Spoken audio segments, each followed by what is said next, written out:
അന്യായമായി കുറ്റം ചുമത്തപ്പെട്ട് ഛത്തീസ്ഗഡിലെ ജയിലഴികൾക്കുള്ളിൽ 9 ദിവസം കൊടും കുറ്റവാളികളെപ്പോലെ ശിക്ഷ അനുഭവിക്കേണ്ടി വന്ന നിരപരാധികളായ ഞങ്ങളുടെ പ്രിയപ്പെട്ട സിസ്റ്റർ പ്രീതി മേരി, സിസ്റ്റർ വന്ദന ഫ്രാൻസിസ് എന്നിവരുടെ വേദനയിലും ദുഃഖത്തിലും പ്രാർത്ഥനയിലും ഞങ്ങൾ പങ്കുചേരുന്നു.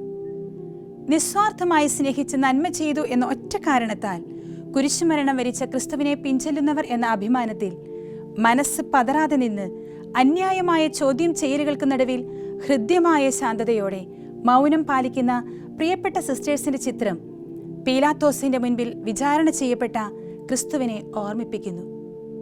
ദൈവസ്നേഹത്താൽ നിറഞ്ഞ് ഒരായുസ് മുഴുവൻ മനുഷ്യമക്കളെ ശുശ്രൂഷിക്കാൻ ജീവിതം സമർപ്പിച്ചവർക്ക് ജനം നൽകുന്ന പ്രതിഫലം മനസാക്ഷിയുള്ളവരെയെല്ലാം വേദനിപ്പിക്കുന്നുണ്ട്. മാതൃരാജ്യത്തിന്റെ മതനിരപേക്ഷ ജനാധിപത്യത്തിലും ഭരണഘടനയിലും വിശ്വാസമർപ്പിക്കുന്ന ഏതൊരു ഭാരതീയന്റെയും ആത്മാഭിമാനത്തെ മുറിപ്പെടുത്തുന്നുണ്ട് മതപരിവർത്തനം, മനുഷ്യക്കടത്ത് എന്ന ആരോപണങ്ങളാൽ നീതിരഹിതമായി ആൾക്കൂട്ട വിചാരണ ഏറ്റുവാങ്ങേണ്ടി വന്ന 2 പാവം സമർപ്പിത ജീവിതങ്ങൾ. ഭരണകൂടവും നിയമ സംവിധാനവുമൊക്കെ ഇത്ര പരിതാപകരമായ സംരക്ഷണം മാത്രമേ നിരപരാധികൾക്ക് നൽകുകയുള്ളൂ എന്ന ചോദ്യത്തിനു മുൻപിൽ ആശങ്കപ്പെടുകയാണ് ഞങ്ങൾ. ഇന്ത്യൻ പൗരന് ഭരണഘടന ഉറപ്പു നൽകുന്ന മൗലിക അവകാശങ്ങൾ ഞങ്ങളുടേതുമാണ്. സ്വതന്ത്രമായി ജീവിക്കാൻ, യാത്ര ചെയ്യാൻ, തൊഴിൽ ചെയ്യുവാനുള്ള അവകാശം.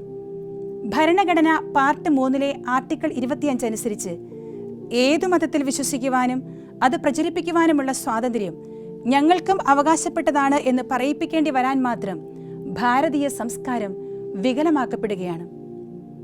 4-5 വർഷമായി ക്രൈസ്തവ മതവിശ്വാസത്തിൽ ജീവിതം നയിക്കുന്ന പ്രായപൂർത്തിയായ മാതാപിതാക്കളുടെ അറിവോടും സമ്മതത്തോടും കൂടെ സ്വന്തം ഇഷ്ടപ്രകാരം ഇറങ്ങിത്തിരിച്ചവർ സിസ്റ്റേഴ്സിനോടൊപ്പം കാണപ്പെട്ടു എന്ന കാരണത്താൽ നിർബന്ധിത മതപരിവർത്തനം, മനുഷ്യക്കടത്ത് എന്ന ആരോപണങ്ങൾ ഉന്നയിച്ച് അവരെ ജയിലറകൾക്കുള്ളിൽ തടവിലാക്കിയ വൈകൃതം ഇന്ത്യൻ ഭരണഘടനയെ തന്നെ ബന്ധാവസ്ഥയിലാക്കുന്നു എന്നത് നാം മറന്നുകൂടാ.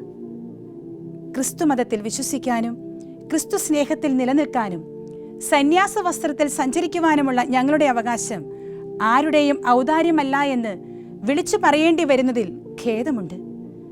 ദൈവത്തിൽ ജീവിതം സമർപ്പിക്കുന്ന ആർഷഭാരതത്തിലെ ക്രൈസ്തവ സന്യാസികൾക്ക് സുരക്ഷിതത്വം നൽകേണ്ട മതനിരപേക്ഷ ജനാധിപത്യവും ഭരണഘടനയും നീതിന്യായ വ്യവസ്ഥകളും സിസ്റ്റർ പ്രീതിയുടെയും സിസ്റ്റർ വന്ദനയുടെയും മാത്രമല്ല, നിസ്വാർത്ഥ സേവനമനുഷ്ഠിക്കുന്ന സകല സമർപ്പിതരുടെയും നിരപരാധിത്വം തെളിയിക്കുന്ന നല്ല നാളേക്കായി പ്രാർത്ഥനയോടെ ഞങ്ങൾ കാത്തിരിക്കുന്നു.